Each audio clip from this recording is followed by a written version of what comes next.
Hello, everyone. This is Chala Dinkoy, CEO and founder of The Repositioning Expert, coming to you live with another Tuesday Tea Time with Chala. Let me take a sip of my protein. It is late. It's like 3:46.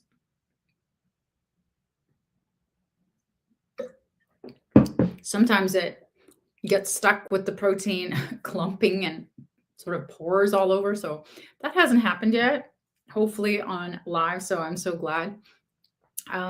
Today's topic just flew out of me. Like I just sat and wrote and wrote and wrote and didn't really have to do much research because I talk about this, think about this, ruminate about this, and teach about this almost every day, both to my actual clients who've hired me and to people that I'm speaking to in roundtables or at events. And every day I meet sometimes very successful, sometimes very big, and sometimes still developing businesses. But one thing they have in common is they would like to be bigger. And in some cases, it's going slower than they'd like, or they're stuck at a certain level. And there is a very good reason. And I used to think that it was pride, that you were just too proud to do the things that you needed to do to get to the higher growth. But I've taken a deeper look at it. And so let's go through this. So, first of all, how do you know if this is you? You might be thinking everything's hunky dory. You're getting business from everybody you know.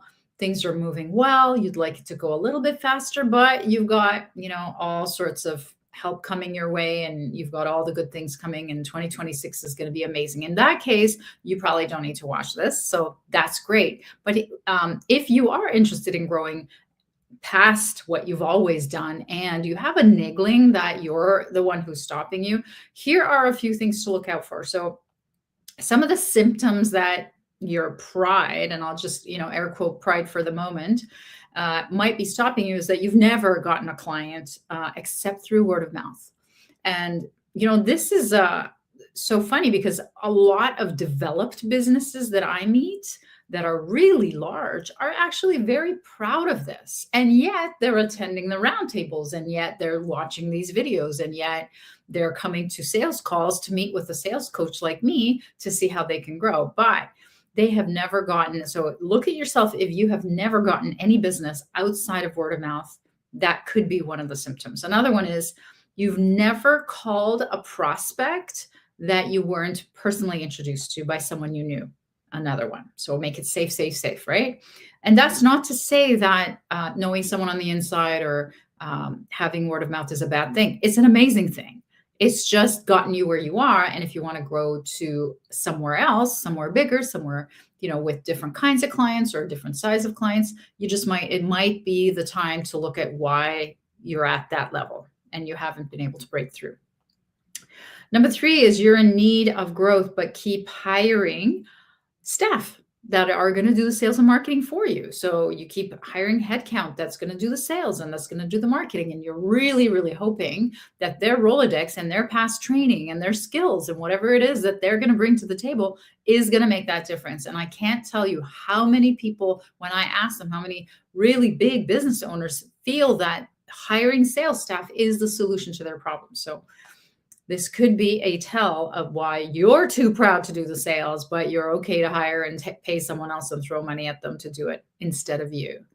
Number 4 is you've attended training, you've taken coaching, you've joined peer CEO groups, you have done things, you've read books, you've joined everything, but nothing has changed in your sales. Nothing really big has changed. And you just keep coming back and circling. Sometimes you blame the economy. Sometimes you blame the environment. Sometimes you blame the coach. Sometimes you blame the program, or sometimes you blame the, lack of proper support, whatever it is. Or sometimes you blame the fact that you're too busy. Whatever it is, the impetus that you've put into the business to grow it has not worked. So if this is you, I have been all of these things and I have met all of these people. So I know exactly how to recognize it. Now, I thought about, let's look at why this happens.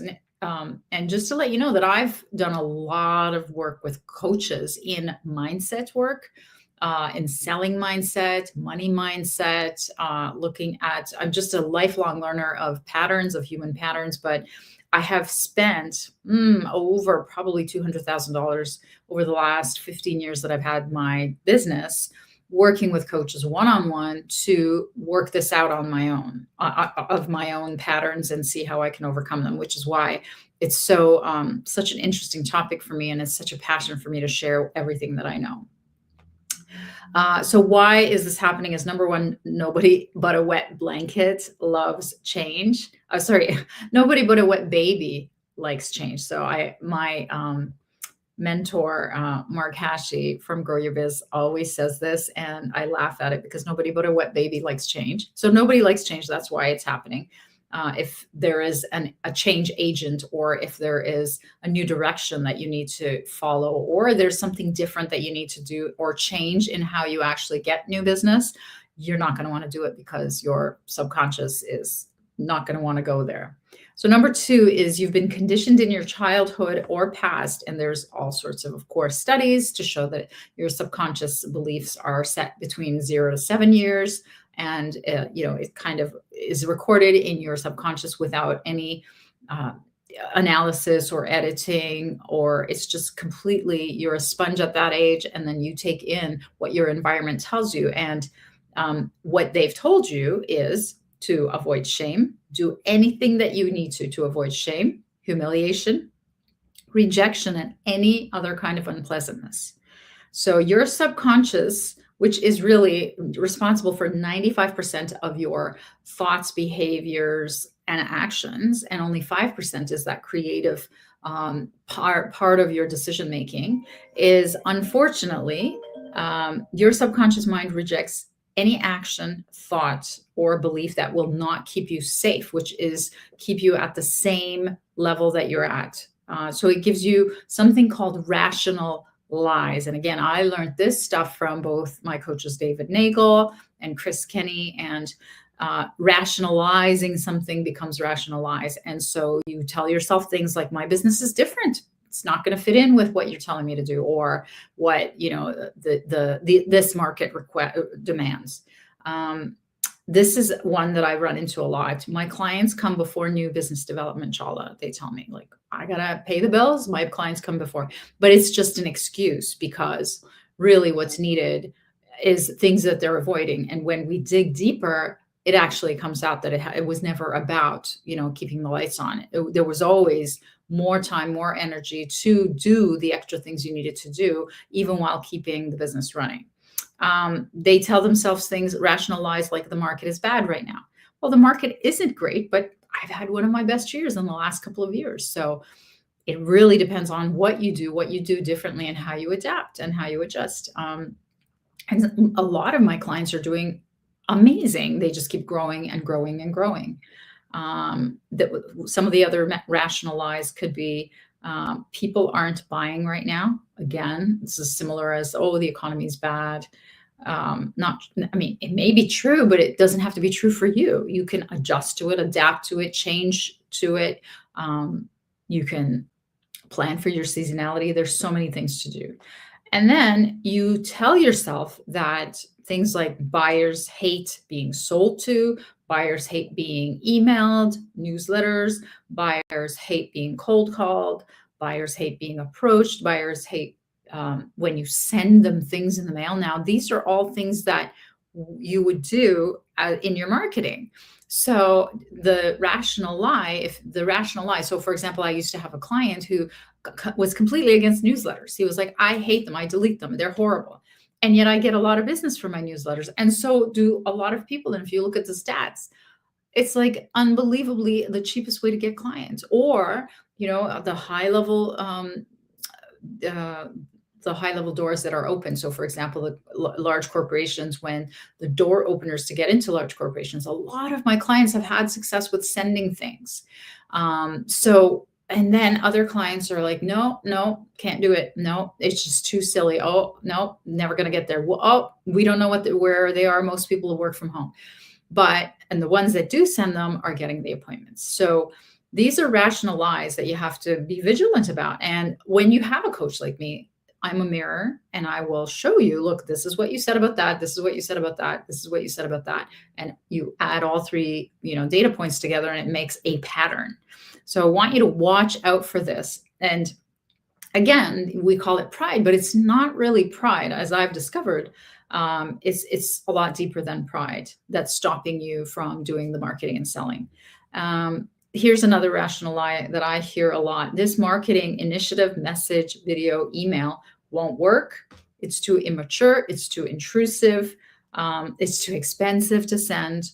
And then, like one of my clients had said, I hate it when people send me marketing stuff, or, oh, I hate it when people try to sell to me. So these are all like really deeply conditioned rational lies that stop you from moving forward and stop you from trying anything new and stop you from doing things. Now, and I know it's hard to believe, but when we dig deep into clients who are completely very successful, they have multi-million-dollar businesses, they have, had successful growth for decades, but yet they are like tapped. These are some of the things that are holding them back, that are the underlying issue underneath all of that. Now, number 4 point is it all comes down to your beliefs. So I was fascinated by this research that when they did brain testing, for neuroscientists did brain testing, and apparently the brain doesn't have actual like pain receptors, but you just have to numb the skull, which is where the only pain receptors are, and you just cut it. And then what they did is, in this brain study, they would touch different parts of the brain to move different parts of your body, or to just watch what would happen. So what they did is they would ask their subjects in the clinical trials, they would say, okay, think of the worst day of your life. And then they would watch which parts of the brain would light up, what, rewiring happened, and then, what feelings were translated into the body through the hormones and the secretions and all the different chemicals that were being secreted into the body through the thought. So, the scientist was giving them the prompt. And then they said, okay, think about the best day of your life. And then they watched how all the different parts of the brain would light up and all the different hormones would cascade into the body, giving it a different feeling.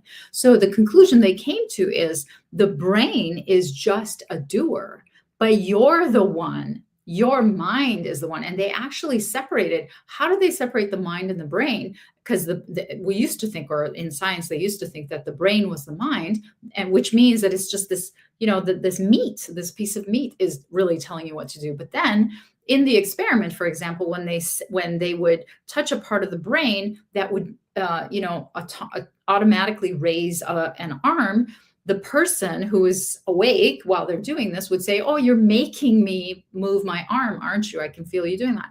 So that was the mind. That's how they knew that if the brain was the one that was telling the arm to raise, then there would be no awareness of you're making me. So all of this to say that you can tell yourself, your mind can tell your brain what to think, and it will change your feelings, your, the secretions in your body, which causes the feelings, your behaviors, and your thoughts. So it's a huge breakthrough. I mean, this was a very long time ago, but it just reinforced for me that you are in control of what your day looks like, what your life and what your business looks like, because it has to do with what you tell yourself. So if autonomous, if a conditioned thought comes out, like all the ones that I told you about, like this is not going to work, the market is bad, it is up to you. You have a mind that can give the brain a different thought. And so you could say it might be not the greatest market, but people are still doing business, people are still buying, and I can still succeed. So I just think this is just fascinating. I can talk about it for probably a full month. So yeah, you're in control. And when you choose to think good things versus all the, rational lies, then your results change. And this is where I no longer think that pride is what's stopping selling. So you're not too proud to sell, you're too scared to sell. And underneath the pride is really, really deeply burrowed fears of all the rational lies that you've told yourself because it's programmed into the subconscious. So once you learn to control, recognize the negative thought, recognize that it comes from where it comes from, why it's there to protect you, and it's a lie, it's a rational lie. And what it's causing is it's causing you to stall in your business growth. Then you can tell yourself a different truth, and then your brain will listen to you and will do the right things in terms of activities and beliefs and thoughts and feelings that will then help you grow your business. I hope this was helpful. And I hope the next time that you have a limiting belief and a rational lie, you will stop. You will tell your brain to stop thinking that way. I'll see you next week. Take care.